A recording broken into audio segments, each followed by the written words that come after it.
They gave the order 3 times. The first came before the dig was even finished, a tight beam pulse on the diplomatic standard, clean and formal, the kind of language the Concord used when it still believed courtesy would be sufficient. I was on the bridge of the vaulted reach when comms officer Tallies read it aloud, her voice professionally flat. Unregistered vessel, you have breached a protected archaeological corridor. Stand down operations and prepare for inspection. Captain Vera did not look up from the survey feed. The vaulted reach was not a warship. She was a deep survey cruiser, 340 meters of sensor arrays, core sample bays and specialist crew, hull plating pitted from 11 years of transit work through asteroid belts and gas giant approaches. No weapon emplacements.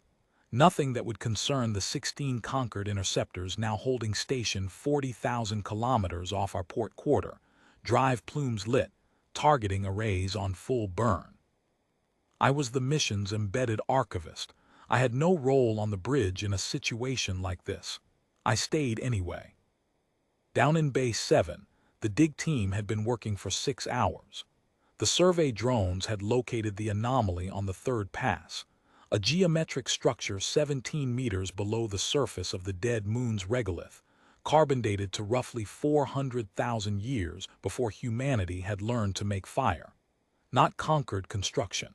Not any registered species in the Concord's 700-year archive. Something older than the archive itself, older than the civilizations the archive described, buried in a location the Concord had apparently flagged, sealed, and never spoken of publicly in all that time. We had found it by accident.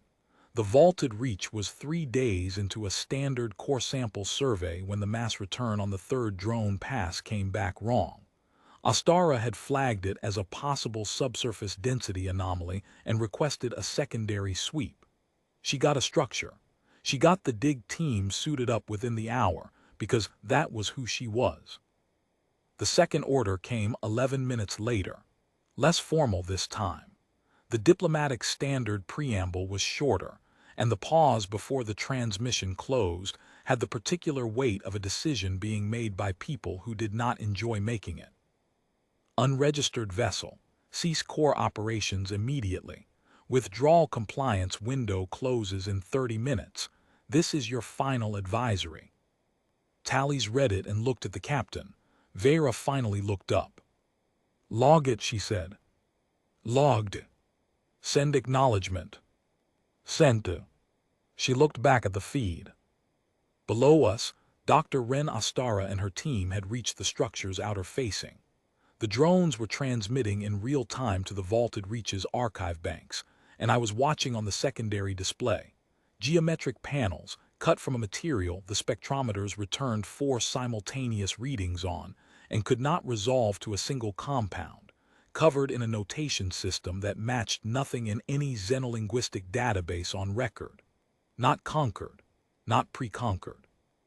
Not any of the 3 extinct civilizations the Concord had cataloged in its southern survey arms over the last 4 centuries. Nothing. Something the Concord had no entry for, and they had kept it sealed anyway, for longer than any of their member species had been recording their own history. I understood then why the interceptors were there. They had not come to inspect us. They had come because we had found the thing they had been guarding without explanation, and now they were deciding how far they were prepared to go to stop us from learning what it was. The 30-minute window closing was not a legal procedure. It was a threshold. They were waiting to see what we did with it. The window closed. Nothing happened. 16 interceptors against 1 unarmed survey cruiser at 40,000 kilometers is not a difficult equation. If they had wanted us dead and the site sealed, we would already be debris. The fact that we were still intact told me something about the instructions they were operating under, and something about what they were afraid might happen if the situation escalated before they understood what was down there. 22 minutes later, Astara's team broke through the outer facing. The signal came immediately, not from the surface panels, from deep inside the structure, already active, already broadcasting on a frequency our equipment had not been designed to receive and had somehow received anyway. Tallies pulled it up without being asked. It was not language. It was not any notation system we had found on the facing panels. It was a mathematical schema, prime sequences, geometric proofs, foundational notation that requires no shared vocabulary, only shared reasoning. Clean, structured, patient. It was a message. I am not a mathematician. I watched Tallies work through the first 3 sequences with her stylus moving fast and her lips pressed tight, and after a moment she set the stylus down and said, quietly, that it was internally consistent at every level she could check. That it was not a greeting, not a warning, not a territorial marker. That it was structured as though it expected a reply. It was not addressed to the Concord. The third order came 4 minutes after the signal began. It arrived on the emergency command frequency, encrypted to Concord military tier, and Tallies should not have been able to receive it at all. She received it clearly. I do not know whether the vaulted reaches equipment developed a sudden ability to decrypt Concord military tier signals in that moment, or whether something else was routing its intent through our systems by other means. I have thought about it for years. I have stopped expecting a resolution. The message was 3 words, in Concord standard, no preamble, no formal close. Cease. Withdraw now. Vera read the transcript. She set it down on the console. Tallies, she said, acknowledge receipt. Acknowledged, Captain. Now get Dr. Ostara on the line. The survey feed was still running. Through it I watched Ostara crouch at the threshold of the structure's entry corridor, 400,000 years of sealed dark, now open to drone light for the first time, and place her gloved hand flat against the interior wall. A gesture with no tactical significance. The gesture of someone who understood that what she was doing would not be undone, and who wanted the record to show exactly who had touched it first, and that they had done so deliberately. Captain, Navigator Dorn, voice quiet. The Concord fleet is moving. 16 interceptors had shifted from holding formation to approach vector, but not toward us. They were pulling back. Not a fighting withdrawal, not a dispersal, not a cover formation for a strike behind them. A retreat.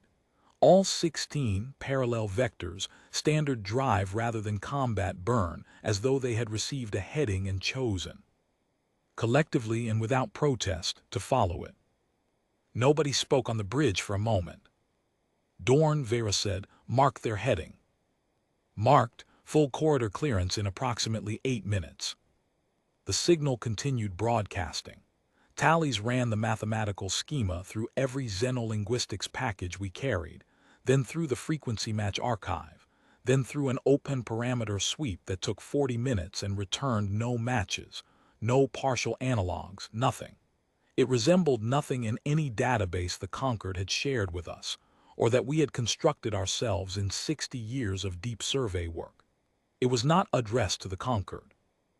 And the vaulted reach had received it on a frequency she was not built to receive, clean and uncorrupted, from the instant the entry corridor opened.